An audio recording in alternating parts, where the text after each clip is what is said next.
The morning mist clung to the ancient stones of Edinburgh Castle like whispered secrets from centuries past. Catherine, Princess of Wales, stood at the tall window of her temporary chambers, watching the Scottish capital slowly awaken beneath a canopy of grey clouds. The weight of anticipation hung heavy in the air, matching the gravity of what was to come. Today would mark a turning point not just in her own life, but in the very fabric of British royal tradition. King Charles III had summoned Parliament for an extraordinary session, one that would echo through the corridors of history. The decision he was about to announce had been months in the making, deliberated behind closed doors with constitutional experts, Scottish leaders, and senior members of the royal household. Catherine herself had only learned of the full extent of his plans 3 weeks prior, during a private dinner at Balmoral where the king had revealed his intention to bestow upon her a title that would fundamentally change her role within the monarchy. The relationship between Catherine and her father-in-law had evolved remarkably since his accession to the throne. Initially, there had been a natural period of adjustment as both navigated their new positions within the royal hierarchy. Charles, having waited decades to become king, brought with him a vision for a modernized monarchy that could bridge tradition with contemporary relevance. Catherine, having proven herself through years of dedicated service as the Duchess of Cambridge, represented the perfect embodiment of his ideals for the future of the crown. Their bond had strengthened considerably during the challenging period following Queen Elizabeth II's passing. Catherine had shown remarkable grace and composure during the transition, supporting both William and the broader royal family through the complex emotional and ceremonial demands of the succession. Charles had observed her natural diplomatic abilities, her genuine connection with people from all walks of life, and her deep understanding of the constitutional role the monarchy played in British society. The Scottish connection held particular significance for the royal family. Scotland had always been close to Charles's heart, and his mother had found great solace in the Highlands throughout her reign. The decision to honor Catherine with a specifically Scottish title reflected both his personal affection for the nation and his strategic understanding of the importance of maintaining strong ties between the monarchy and Scotland, particularly in an era of evolving constitutional relationships within the United Kingdom. Catherine's own journey to this moment had been anything but conventional. Born Catherine Elizabeth Middleton to a middle-class family in Berkshire, she had first encountered Prince William at the University of St Andrews in Scotland. Their romance had blossomed against the backdrop of Scottish landscapes, from the cobblestone streets of the university town to weekend retreats in the Highlands. Scotland held deep personal meaning for both of them, making the king's choice of honor all the more poignant. The constitutional implications of Charles's decision were profound. No Princess of Wales in modern history had been granted such a significant Scottish title while still holding that primary designation. Legal scholars had spent months examining precedents, consulting historical records, and ensuring that the move would be constitutionally sound. The title Charles intended to bestow was not merely ceremonial, but carried with it specific responsibilities and privileges that would expand Catherine's role within the governance structure of Scotland. Parliamentary leaders had been briefed in advance, though the full details had been kept confidential to maintain the impact of the announcement. The Scottish Parliament, the Westminster Parliament, and various constitutional bodies had all been consulted to ensure proper protocol was followed. The complexity of the modern British constitutional system meant that any significant change to royal titles required careful consideration of how it would affect relationships between different levels of government and various national identities within the United Kingdom. Catherine had spent considerable time preparing for the expanded role that would come with her new title. She had undertaken intensive briefings on Scottish history, culture, and contemporary political dynamics. Her schedule had included private meetings with Scottish leaders across the political spectrum, representatives from various cultural organizations, and figures from Scottish business and charitable sectors. These preparations had only reinforced her existing love for Scotland and deepened her understanding of the unique challenges and opportunities facing the nation. The morning's events would begin with a private ceremony at Holyrood House Palace, the official royal residence in Scotland. This intimate gathering would include only close family members and a select group of Scottish dignitaries. The formal parliamentary announcement would follow in the afternoon, with the full ceremony scheduled for the following day. The careful staging of these events reflected the importance Charles placed on honoring both Scottish traditions and constitutional propriety. Media attention had been building for weeks, though speculation about the exact nature of the announcement varied wildly. Some commentators suggested it might involve changes to succession laws. Others theorized about new constitutional arrangements for Scotland within the Union. The actual truth was far more personal, and yet equally significant in its implications for the future relationship between the monarchy and Scottish national identity. Catherine's children had been particularly excited about the prospect of their mother receiving a Scottish title. Prince George, Princess Charlotte, and Prince Louis had all spent significant time in Scotland and had developed their own affection for the country. The family's connection to Scotland ran deeper than mere ceremonial visits. They genuinely enjoyed the freedom and natural beauty the Highlands provided, away from the intense scrutiny of their public lives in England. William had been closely involved in his father's planning, serving as both advisor and enthusiastic supporter of the decision. The Prince of Wales understood the strategic importance of strengthening royal ties to Scotland, particularly given the complex political dynamics surrounding Scottish independence and the evolving nature of the Union. His wife's enhanced Scottish role would provide new opportunities for positive engagement with Scottish civil society and cultural institutions.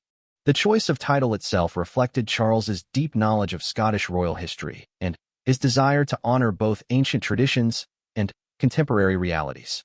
The designation he had selected had not been used for over 2 centuries, but carried with it a rich legacy of service to Scotland and its people. Legal experts had confirmed that the title could be revived without creating constitutional conflicts, while historians had provided detailed briefings on its historical significance and the responsibilities traditionally associated with it. Security arrangements for the day's events had been extensive but discreet. The Scottish government had worked closely with royal protection officers to ensure that all proceedings could take place safely while maintaining the dignity and accessibility that both Charles and Catherine believed were essential to modern royal engagements. The king was particularly insistent that Scottish citizens should have opportunities to participate in celebrating the occasion, leading to careful planning of public elements alongside the formal ceremonial aspects. Catherine's wardrobe choices for the day reflected both the solemnity of the occasion and her respect for Scottish culture. She had selected outfits that incorporated traditional Scottish elements while maintaining the elegance expected of royal formal wear. The jewelry she would wear included pieces with Scottish provenance, some borrowed from the royal collection and others specifically chosen to honor Scottish craftsmanship and design traditions. The international implications of the announcement were also significant. Royal titles and ceremonial changes were watched closely by constitutional scholars and royal watchers around the world, particularly in other Commonwealth realms where similar questions about the evolution of monarchical roles were ongoing. Charles was acutely aware that his decisions as king would influence discussions about the future of constitutional monarchy far beyond British shores. As Catherine continued her mourning preparations, she reflected on the journey that had brought her to this moment. From her university days in Scotland to her wedding at Westminster Abbey, from her early years as a royal duchess to her current role as Princess of Wales, each step had prepared her for the expanded responsibilities she was about to assume. The Scottish title would not replace her existing roles, but would add new dimensions to her service to the crown and the people of the United Kingdom. The historical weight of the moment was not lost on any of the participants. Royal titles had traditionally been granted to recognize service, mark important life events, or reflect changing political circumstances. Charles's decision to honor Catherine with a Scottish title represented all 3 elements: recognition of her dedicated service since joining the royal family, acknowledgement of the important milestone represented by his own consolidation as king, and reflection of the contemporary need to strengthen constitutional bonds within the United Kingdom. As the morning progressed, and the time for departure to Holyrood House approached, Catherine took one final look out at the Edinburgh skyline. The mist was beginning to lift, revealing the city in all its historic grandeur. Church spires and castle turrets pierced the clearing air, while the ancient volcanic hills that surrounded the capital stood as eternal witnesses to the countless moments of historical significance that had played out in their shadows. The carriage that would take her to Holyrood House was itself a piece of history, having been used for royal ceremonial occasions in Scotland for over a century. As she prepared to step into it, Catherine understood that she was not merely participating in a personal honor, but continuing an unbroken chain of royal service that stretched back through generations of monarchs who had recognized the unique and vital importance of Scotland within the broader British family of nations. The sound of church bells beginning to ring across Edinburgh signaled that the time had come. History was about to unfold, and Catherine, Princess of Wales, was ready to embrace whatever new chapter in royal service awaited her beyond the palace gates. The ornate gates of Holyrood House Palace swung open as Catherine's carriage approached, flanked by the traditional Scottish Guard in their distinctive uniforms. The Palace of Holyrood House, official residence of British monarchs in Scotland, stood majestically at the foot of the Royal Mile, its towers reaching toward the overcast Scottish sky like ancient sentinels. The building itself seemed to pulse with centuries of royal history, from Mary Queen of Scots to the present day, each stone holding memories of coronations, celebrations, and moments that had shaped the Scottish nation. King Charles III stood waiting in the palace forecourt, resplendent in the dress uniform of the Royal Regiment of Scotland, complete with the traditional feather bonnet and ceremonial sword. His presence commanded immediate respect, but those who knew him well could detect the underlying excitement he felt about the day's proceedings. This was more than mere royal protocol. It was the culmination of his vision for strengthening the bonds between the monarchy and Scotland during his reign. As Catherine stepped from the carriage, the assembled Scottish dignitaries included the First Minister, representatives from the Scottish Parliament, leaders of major Scottish clans, and distinguished figures from Scottish academia, arts, and business. Each had been carefully selected not just for their official positions, but for their deep understanding of Scottish culture and their commitment to the country's future prosperity within the United Kingdom. The private ceremony began in the throne room of Holyrood House, a magnificent chamber adorned with portraits of Scottish monarchs and tapestries depicting scenes from Scottish history. The room had witnessed countless significant moments over the centuries, from royal audiences to state dinners. But today's proceedings carried a unique weight. Charles had specifically chosen this venue because of its intimate scale and its deep connections to Scottish royal tradition. Lord Lion King of Arms, Scotland's chief herald, and the officer responsible for all matters relating to Scottish heraldry and state ceremonial, stepped forward to begin the formal proceedings. His role was crucial, as the granting of any significant Scottish title required his official sanction and participation. The ancient office of Lord Lion, dating back to the 14th century, represented the continuity of Scottish noble traditions and the proper recognition of service to the Scottish crown. The title Charles was about to bestow upon Catherine was that of Duchess of Rothesay in her own right, a designation that had not been granted independently for over 2 centuries. The dukedom of Rothesay had traditionally been held by the heir apparent to the Scottish throne, but Charles's decision to grant Catherine the title independently recognized both her personal service and her special connection to Scotland. The constitutional implications were carefully considered, ensuring that the new arrangement would complement rather than complicate existing royal hierarchies. As Lord Lion began reading the formal patent letters, his voice resonated through the throne room with the weight of ancient authority. The language was deliberately archaic, maintaining the traditional formulations that had been used for such ceremonies for hundreds of years. Yet beneath the ceremonial formality lay a thoroughly modern recognition of Catherine's genuine contributions to royal service and her deep understanding of Scottish culture and values. Catherine's response to the reading was carefully prepared but genuinely felt. She had spent weeks working with constitutional experts and Scottish cultural advisors to ensure that her acceptance speech would honor tradition while expressing her personal commitment to her new responsibilities. Her words reflected not just gratitude for the honor, but a sophisticated understanding of what the title represented in terms of ongoing service to the Scottish people. The symbolic elements of the ceremony were rich with meaning. The presentation of the traditional ducal coronet, crafted specifically for this occasion by Scottish silversmiths, incorporated design elements from both royal Scottish heritage and contemporary Scottish artistic traditions. The coronet would not replace Catherine's existing royal jewels, but would be worn specifically during Scottish ceremonial occasions, symbolizing her particular connection to the nation. William, Prince of Wales, watched the proceedings with evident pride and emotion. His own relationship with Scotland ran deep, from his university years at St. Andrews to his current role as heir to the throne. Seeing his wife honored in this way represented not just personal satisfaction, but recognition of the team approach they had developed to royal service. Their partnership had proven particularly effective in connecting with younger generations and in representing modern royal values while respecting traditional expectations. The children, Prince George, Princess Charlotte, and Prince Louis, were present for this portion of the ceremony, dressed in formal attire that included subtle Scottish elements.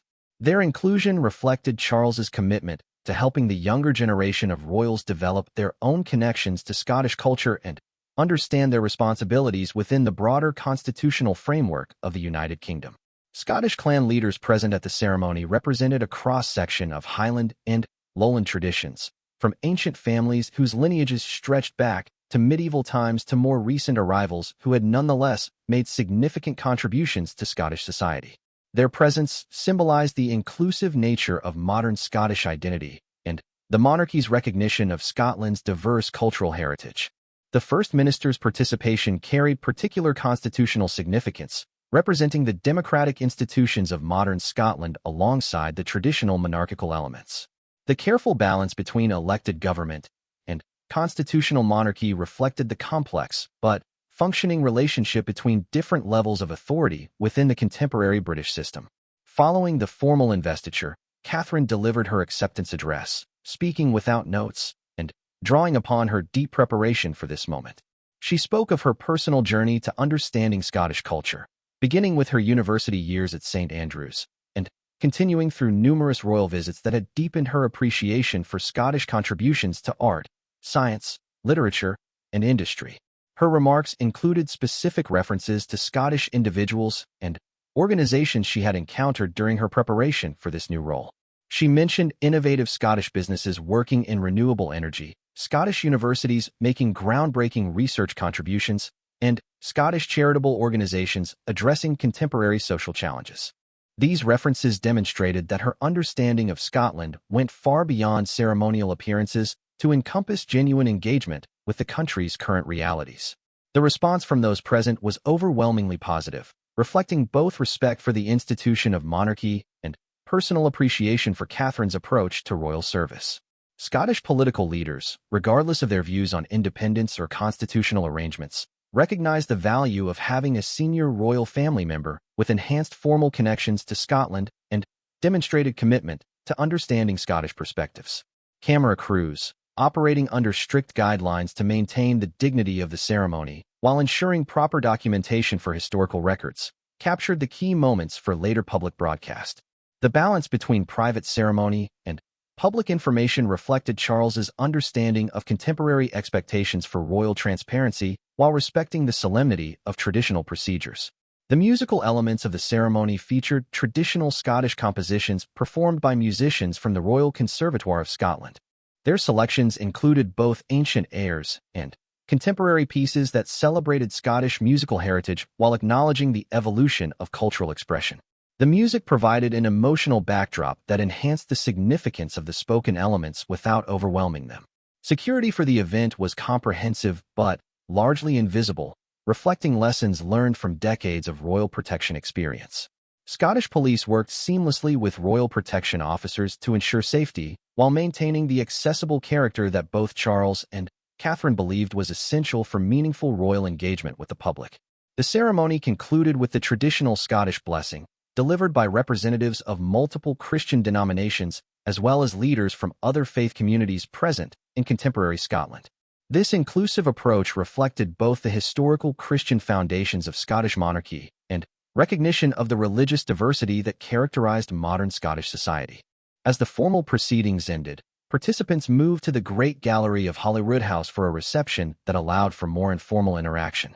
The gallery, lined with portraits of Scottish monarchs real and legendary, provided an atmospheric setting for conversation between Catherine and the various Scottish leaders present. These discussions, while social in nature, also served important diplomatic functions as they allowed for genuine exchange of views on contemporary Scottish issues. Catherine's conversations during the reception demonstrated her thorough preparation for her enhanced Scottish role. She spoke knowledgeably with business leaders about economic development opportunities, discussed educational initiatives with university representatives, and explored cultural projects with arts administrators. Her engagement was clearly informed by serious study rather than superficial briefing, earning respect from interlocutors who had perhaps expected more conventional royal pleasantries. The catering for the reception featured traditional Scottish fare prepared by renowned Scottish chefs, showcasing the country's culinary heritage while meeting the dietary requirements and security protocols necessary for royal events. Local suppliers had provided ingredients wherever possible, supporting Scottish agriculture and food production while ensuring the highest quality standards. As afternoon approached, preparations began for the transition to Westminster, where the parliamentary announcement would take place. The careful choreography of moving between Scottish ceremonial traditions and British constitutional procedures reflected the complex but successful integration of different national identities within the United Kingdom's political system. The media response to early reports of the ceremony was overwhelmingly positive, with commentators noting both the historical significance of the title grant and the careful way in which it had been structured to respect existing constitutional arrangements. Scottish newspapers in particular praised the King's recognition of Catherine's genuine commitment to Scotland and her understanding of contemporary Scottish culture and challenges. International observers also took note of the ceremony, recognizing it as an example of how constitutional monarchy could adapt to contemporary circumstances while maintaining traditional forms and values. Commonwealth nations facing their own questions about the evolution of monarchical institutions watched with particular interest to see how the British system was managing change while preserving continuity. As Catherine prepared to leave Holyrood House for the journey to London, she carried with her not just the formal recognition of her new title, but a deepened sense of responsibility for representing Scottish interests and perspectives within the broader royal family. The day had marked not just a personal honor, but the beginning of an enhanced chapter in royal service that would benefit both Scotland and the United Kingdom as a whole. The royal train pulled away from Edinburgh Waverley Station as the late afternoon sun broke through the Scottish clouds for the first time all day, casting long golden rays across the departing platform. Catherine sat in the private royal carriage, still wearing the simple but elegant navy dress she had chosen for the day's ceremonies, her new ducal coronet carefully secured in its custom case beside her. The rhythmic clacking of wheels on tracks provided a meditative backdrop as she reflected on the morning's events while preparing mentally for the equally significant parliamentary announcement that awaited in London. The journey south took the royal train through some of Scotland's most beautiful countryside, past rolling hills dotted with sheep, ancient stone villages, and glimpses of the North Sea in the distance. This route had been traveled by British monarchs for over a century, each journey marking different chapters in the ongoing relationship between the Crown and the Scottish people. Today's journey felt particularly meaningful, carrying as it did the news of a strengthened formal bond between the royal family and Scotland. Traveling with Catherine were several key advisors who had been instrumental in planning both the day's ceremony and the broader initiative it represented. The King's private secretary had spent months coordinating with Scottish government officials, constitutional experts, and royal household staff to ensure that every aspect of the title grant would be properly executed and publicly received. Their presence on the train allowed for final preparations for the Westminster announcement while the events in Edinburgh were still fresh in everyone's minds. The parliamentary session scheduled for the following day represented a significant moment in British constitutional history. While the monarchy typically operated through established protocols that did not require formal parliamentary approval, Charles had chosen to make this announcement in Parliament as a gesture of respect for democratic institutions and transparency. The decision reflected his understanding that modern monarchy required constant attention to public accountability and constitutional propriety. As the train crossed the border into England, Catherine reviewed her prepared remarks for the parliamentary address. Unlike the ceremonial language used at Holyrood House, her Westminster speech would focus on practical implications of her new role and specific commitments she was making to Scottish engagement. The tone needed to be sufficiently formal for the parliamentary setting while remaining accessible to the broader public who would hear her words through media coverage. The constitutional questions surrounding Catherine's new title had required extensive legal analysis and consultation with experts in both Scottish and English law. The unique nature of the British constitutional system, with its combination of written statutes and unwritten conventions, meant that precedents had to be carefully examined to ensure that the new arrangement would function smoothly within existing frameworks. Legal scholars had spent months researching historical examples and consulting current legislation to confirm the validity of the King's decision. Parliamentary leaders from all major parties had been briefed in advance about the announcement, though the full details had been kept confidential to maintain the impact of the formal revelation. The response from political figures had been generally positive, with most recognizing the value of strengthened royal connections to Scotland regardless of their views on other constitutional questions. Even Scottish National Party leaders, while maintaining their commitment to independence, acknowledged the personal qualities that Catherine brought to royal service. The practical implications of Catherine's enhanced Scottish role would unfold over months and years rather than immediately. Her existing schedule of royal engagements would be adjusted to include more Scottish events, from ceremonial occasions to substantive visits focusing on particular policy areas or social challenges. The royal household was already planning an expanded program of Scottish activities that would allow Catherine to fulfill her new responsibilities while maintaining her other royal duties. Educational and cultural institutions across Scotland had already begun reaching out to the royal household to explore opportunities for collaboration. Universities were particularly interested in Catherine's potential involvement in research dissemination and international partnership development. Museums and cultural organizations saw opportunities for enhanced royal patronage that could raise their profiles and support their mission to preserve and promote Scottish heritage. The business community in Scotland had also responded enthusiastically to news of Catherine's enhanced role.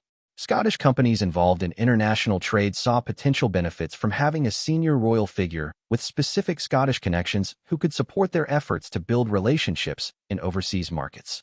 The renewable energy sector, in which Scotland played a leading role, was particularly interested in royal support for promoting Scottish innovation and expertise globally. Catherine's own preparation for her expanded Scottish responsibilities had been thorough and ongoing. Beyond the formal briefings on history and constitutional matters, she had undertaken extensive reading about contemporary Scottish literature, art, and music.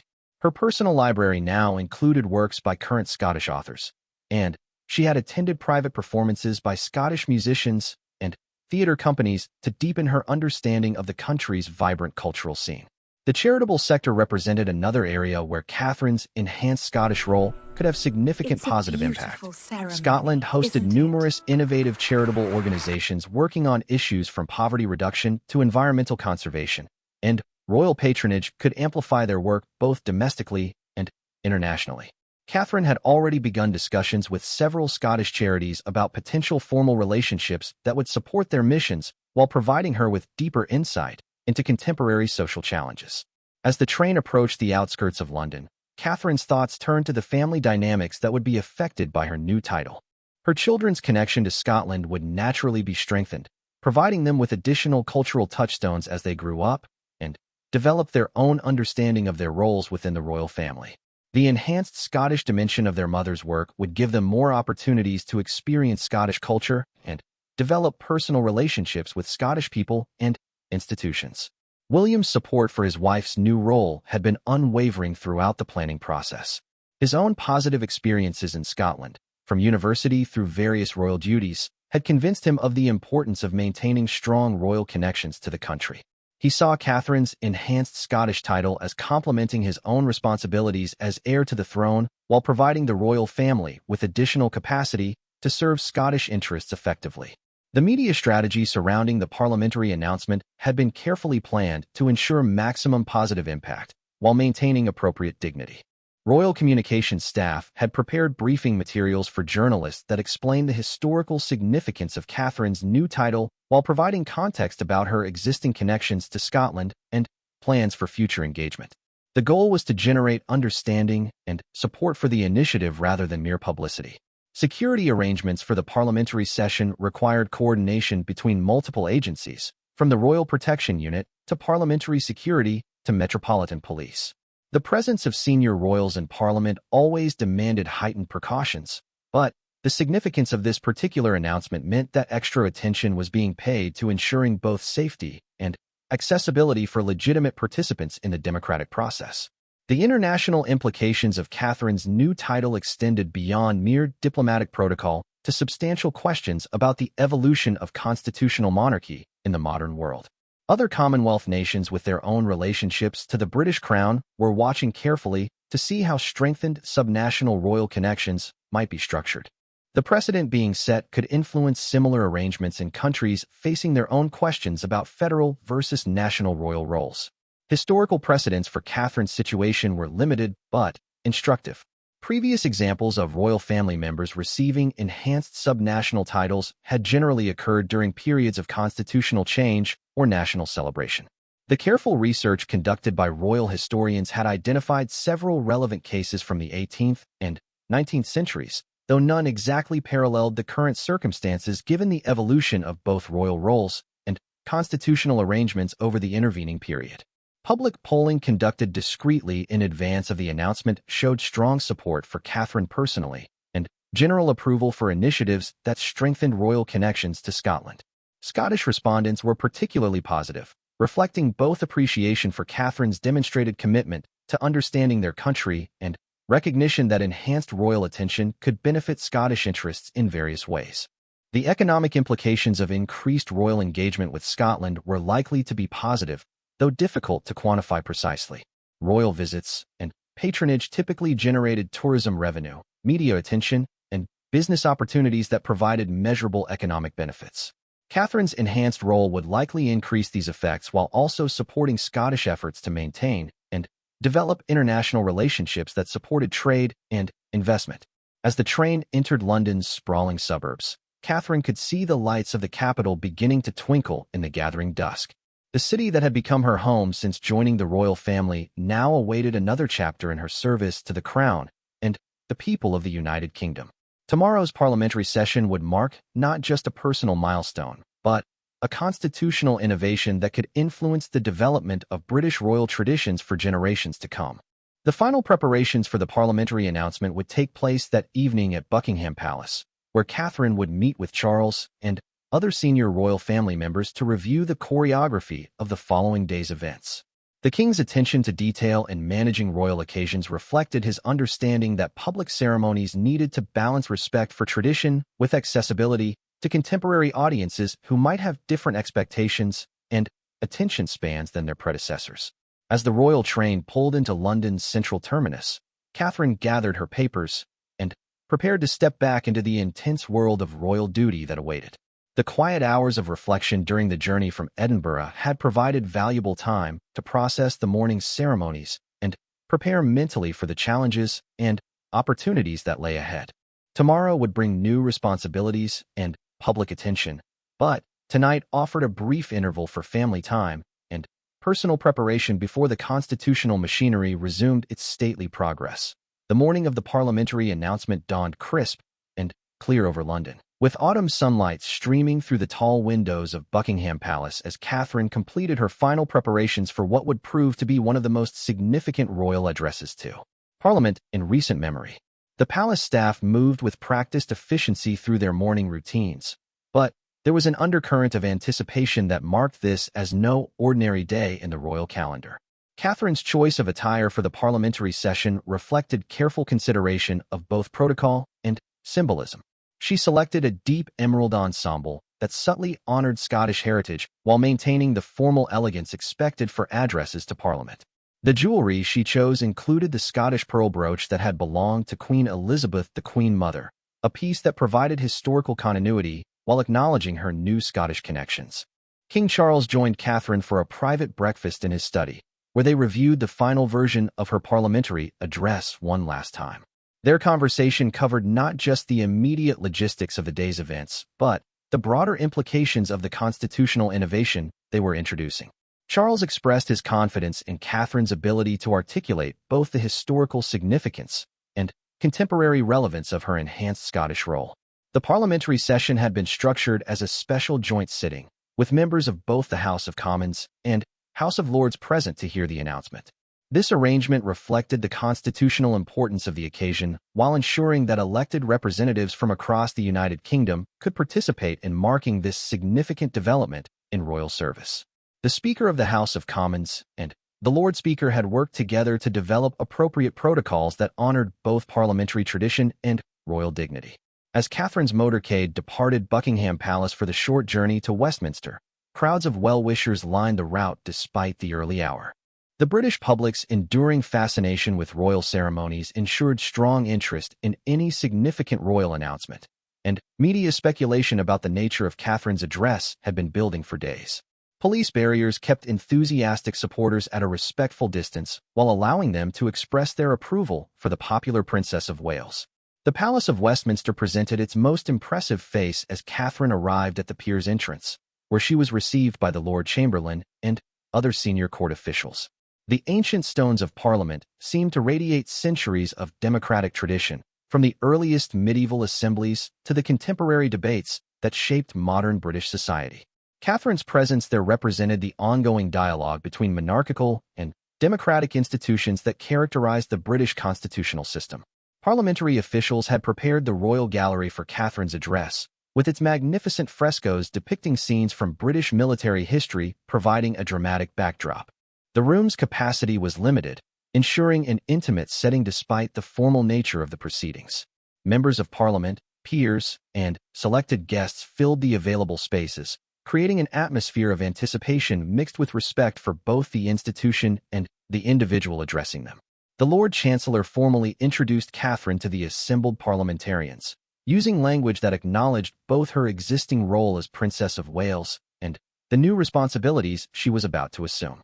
His words carried the weight of constitutional authority while expressing the personal warmth that Catherine had earned through her years of dedicated royal service. The introduction set an appropriately formal, yet welcoming tone for what was to follow.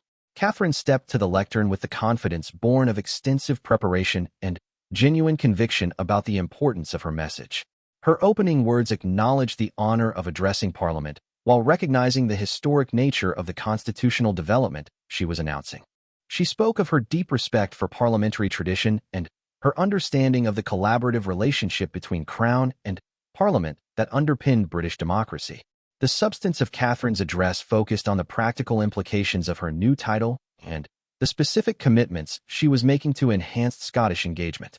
She outlined plans for expanded royal visits to Scotland, including both ceremonial occasions and substantive engagements with Scottish institutions. Her commitments included supporting Scottish businesses in international markets, promoting Scottish educational and research excellence, and highlighting Scottish cultural achievements to global audiences. Catherine's speech demonstrated her thorough understanding of contemporary Scottish challenges and opportunities. She spoke knowledgeably about renewable energy development, technological innovation, tourism promotion, and cultural preservation. Her remarks showed genuine engagement with policy details while maintaining the nonpartisan stance expected of royal family members.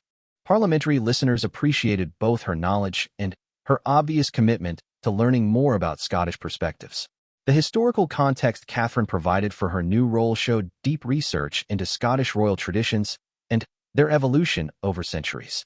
She referenced previous holders of Scottish titles within the royal family, while explaining how her situation represented both continuity and innovation.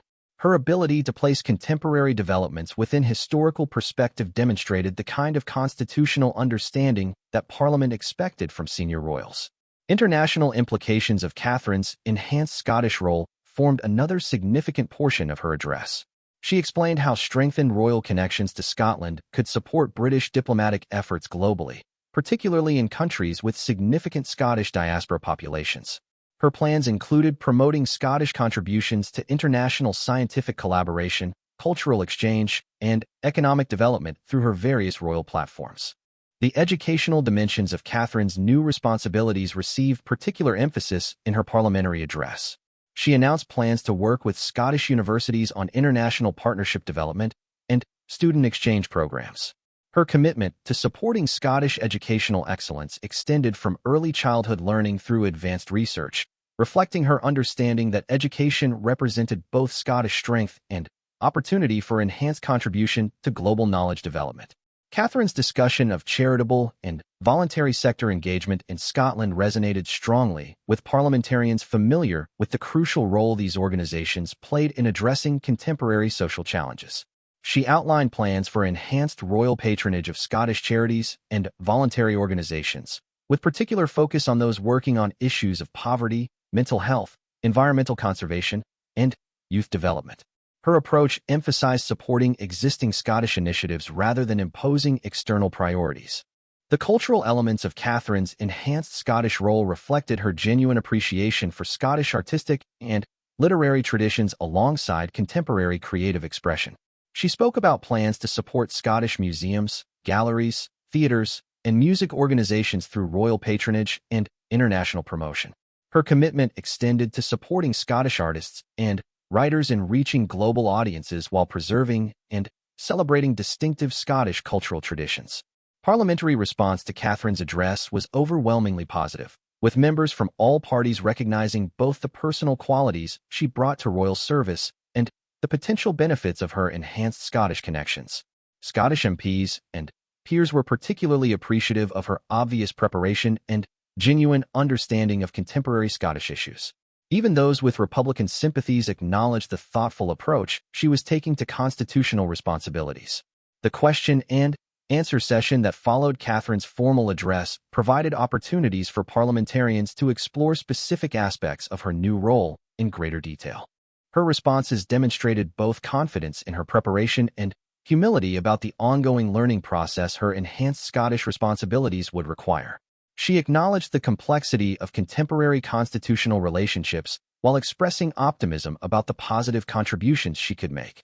Media coverage of the parliamentary session was extensive and generally favorable, with commentators noting both the historical significance of the constitutional development and Catherine's impressive command of the subject matter. Scottish media outlets were particularly positive, recognizing the genuine commitment to Scottish engagement that her address represented. International coverage focused on the innovative approach to evolving constitutional monarchy within democratic frameworks. The formal parliamentary session concluded with traditional expressions of loyalty and support from both houses, delivered by their respective speakers. These formal acknowledgments carried constitutional weight while expressing genuine parliamentary appreciation for Catherine's approach to her enhanced responsibilities. The ceremony maintained appropriate dignity while allowing for expressions of personal warmth toward a popular royal figure. Following the parliamentary address, Catherine participated in a reception for Scottish parliamentarians and other guests in the Palace of Westminster. These informal conversations provided opportunities for more detailed discussion of specific Scottish issues and potential areas for royal engagement. Catherine's ability to discuss complex policy matters knowledgeably while maintaining appropriate political neutrality earned particular respect from political figures across the spectrum. The reception also included representatives from Scottish cultural, educational, and business organizations who had traveled to London for the announcement. Their conversations with Catherine provided immediate opportunities to begin developing the collaborative relationships that would characterize her enhanced Scottish role. These initial discussions laid groundwork for future partnerships that would benefit both Scottish institutions and the broader royal mission of public service. As the day's formal events concluded, Catherine reflected on the significance of what had been accomplished. The parliamentary announcement had successfully introduced a constitutional innovation that strengthened royal connections to Scotland while respecting democratic institutions and existing constitutional arrangements. Her new title came with enhanced responsibilities, but also with exciting opportunities to serve Scottish interests and contribute to the ongoing evolution of constitutional monarchy in the modern world. The positive response from Parliament and the broader public provided encouraging foundation for the expanded Scottish engagement that would characterize the next phase of Catherine's royal service. Her careful preparation and genuine commitment had been recognized and appreciated, creating momentum for the meaningful partnerships and initiatives that would give practical effect to her enhanced constitutional role in the months and years ahead. 3 months after the historic parliamentary announcement, Catherine stood once again on Scottish soil, this time in the ancient city of Stirling, where she was about to inaugurate the first major initiative flowing from her enhanced Scottish role. The early morning light illuminated Stirling Castle on its volcanic crag, while below in the modern city, hundreds of people had gathered for the formal opening of the Scottish Innovation Partnership, an ambitious program that would link Scottish universities, businesses, and international research institutions in collaborative projects addressing global challenges. The months since her elevation to Duchess of Rothesay had been a whirlwind of activity as Catherine worked to translate constitutional ceremony into practical service. Her office had been restructured to accommodate the expanded Scottish responsibilities, with new staff members hired specifically to manage Scottish engagement and liaison with Scottish institutions. The learning curve had been steep but exhilarating, as each new connection revealed additional opportunities for meaningful royal contribution to Scottish life.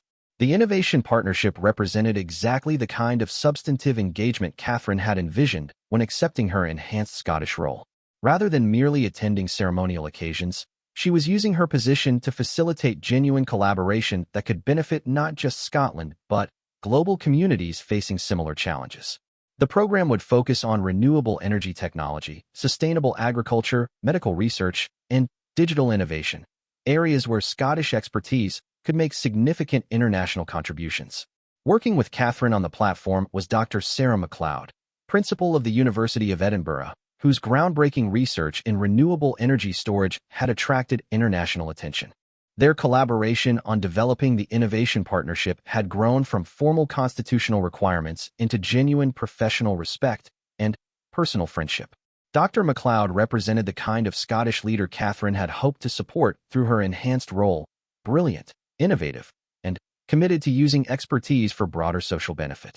The assembled crowd included students from universities across Scotland, representatives from major Scottish businesses, international researchers, and members of the Scottish government. Their presence demonstrated the broad appeal of the partnership's mission and the respect Catherine had earned through her thoughtful approach to her Scottish responsibilities. Unlike some royal events that attracted attention primarily for their ceremonial aspects, today's gathering focused on substantive collaboration with real potential for positive impact. Catherine's opening address drew upon months of detailed preparation and genuine engagement with the research community. She spoke knowledgeably about specific Scottish innovations that had global applications, from wave energy converters developed in the Highlands to medical technologies emerging from Glasgow's universities. Her remarks demonstrated not just ceremonial knowledge, but real understanding of the scientific and technological developments she was helping to promote. The international dimension of the partnership reflected Catherine's vision for using her royal platform to amplify Scottish contributions to global challenges. Research teams from universities in Canada, Australia, New Zealand, and other Commonwealth countries had committed to collaborative projects with Scottish institutions. Corporate partners from across Europe and beyond had signed agreements to invest in Scottish research and development while gaining access to innovative technologies and methodologies. One particularly exciting initiative within the partnership involved young Scottish entrepreneurs working on environmental technologies. Catherine had spent considerable time meeting with these innovators, learning about their work and understanding the challenges they faced in scaling their solutions globally. Her royal endorsement could open doors for them internationally, while her genuine interest in their work provided valuable encouragement for their often difficult entrepreneurial journeys. The ceremonial elements of the day were carefully balanced with substantive content, reflecting Catherine's belief that modern royal service required genuine engagement rather than merely symbolic presence. The formal opening included traditional Scottish elements, pipers, honor guards, and ceremonial presentations, but the bulk of the program consisted of research presentations, business demonstrations, and collaborative planning sessions that Catherine attended as an active participant rather than passive observer. Catherine's interactions with students throughout the day revealed the personal impact her enhanced Scottish role was having on young people. University students from across Scotland had competed for places at the Innovation Partnership launch, and their conversations with Catherine showed how royal attention could amplify their academic and career aspirations. Her genuine interest in their work and thoughtful questions about their research demonstrated the kind of engaged royal service that resonated particularly strongly with younger generations. The business community's response to Catherine's enhanced Scottish involvement had exceeded all expectations. Scottish companies reported increased international interest following royal endorsement of their work, while foreign businesses had begun viewing Scotland as a more attractive location for investment and partnership. The soft power benefits of royal engagement were proving particularly valuable for smaller Scottish enterprises seeking to compete globally. Media coverage of the Innovation Partnership launch showed how Catherine's approach to her Scottish role was reshaping public understanding of contemporary royal service. Rather than focusing solely on ceremonial aspects, reporters were highlighting the substantive contributions royal engagement could make to economic development, educational excellence, and international collaboration. The coverage attracted positive attention both domestically and internationally, raising Scotland's profile as a center for innovation and research. Behind the scenes, Catherine's staff worked seamlessly with Scottish government officials, university administrators, and business leaders to ensure that royal involvement added genuine value rather than merely ceremonial gloss. The collaborative approach reflected lessons learned during Catherine's earlier royal service about how to make royal engagement maximally effective while respecting the expertise and leadership of others involved in complex initiatives. The afternoon portion of the program included visits to specific research laboratories where Catherine could see Scottish innovation in action.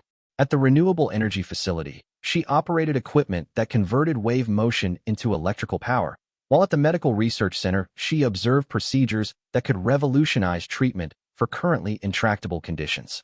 These hands-on experiences deepened her understanding while providing researchers with opportunities to explain their work to someone with genuine interest and global platform for promoting their discoveries. International observers attending the partnership launch recognized the innovative approach Catherine was taking to royal service in the 21st century. Representatives from other constitutional monarchies noted how her model of substantive engagement could be adapted to their own contexts, while Republican observers acknowledged the positive contributions that well-structured royal involvement could make to national development and international collaboration. The youth engagement component of the partnership held particular significance for Catherine personally. Her own children were approaching ages where they would begin developing their own understanding of royal service and public responsibility. The example she was setting through thoughtful, substantive Scottish engagement would influence their own approaches to royal duty while giving them concrete understanding of how constitutional privilege could be used for broader social benefit. Local communities across Scotland had responded enthusiastically to Catherine's enhanced engagement with their country. Beyond the high-profile ceremonial occasions and research partnerships, she had made numerous less publicized visits to community organizations, local businesses, and cultural institutions. These interactions had created positive ripple effects that extended far beyond immediate participants to broader community pride and international recognition. The charitable sector had also benefited significantly from Catherine's enhanced Scottish role. Her patronage of Scottish charitable organizations had elevated their profiles and attracted additional support for their missions.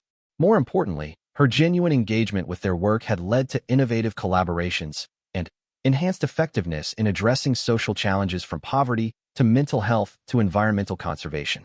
As evening approached and the formal events of the Innovation Partnership launch concluded, Catherine participated in a private dinner with key collaborators and international partners. The conversations around the table reflected the genuine relationships that had developed through months of collaborative work rather than the polite formalities that sometimes characterized royal occasions. These personal connections would prove crucial for the long-term success of the initiatives being launched. The economic impact of Catherine's enhanced Scottish role was already becoming measurable through increased tourism, business investment, and international partnership development. Hotels in cities where she had made significant appearances reported increased bookings from international visitors, while Scottish exports in sectors she had highlighted were experiencing enhanced global demand. The positive cycle of royal attention leading to increased international interest was proving particularly valuable for Scotland's economic development. Cultural institutions across Scotland had experienced similar benefits from Catherine's patronage and engagement. Museums reported increased visitor numbers and enhanced international collaboration opportunities, while Scottish artists and performers found new global audiences through royal-supported cultural exchanges. The soft power benefits of royal engagement were proving particularly effective in promoting Scottish cultural exports.